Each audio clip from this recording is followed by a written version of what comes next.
মালয়েশিয়ার প্রধানমন্ত্রী আনোয়ার ইব্রাহিম ও বাংলাদেশের প্রধান উপদেষ্টা ডক্টর মোহাম্মদ ইউনূসের মধ্যে সম্প্রতি অনুষ্ঠিত বৈঠকে বাংলাদেশ থেকে স্বল্প অভিবাসন ব্যয়ে কর্মী নিয়োগের ব্যাপারে ফলপ্রসূ আলোচনা হয়।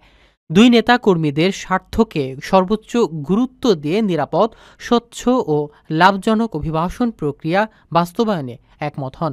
বর্তমানে মালয়েশিয়ায় প্রায় 10 লাখের বেশি বাংলাদেশি কর্মী রয়েছেন এবং দেশের অর্থনীতিতে তারা ব্যাপক অবদান রাখছেন। যদিও অতীতে উচ্চ অভিবাসন ব্যয়ের কারণে কিছু সমালোচনা ছিল, তবে মালয়েশিয়ার পক্ষ থেকে সংশ্লিষ্ট আইন মেনে নিয়োগ প্রক্রিয়া চলমান রয়েছে। আগত কর্মীরা অধিকাংশ সময় লাভজনক কর্মে নিয়োজিত হন এবং তাদের কোনো গুরুতর অভিযোগ নেই।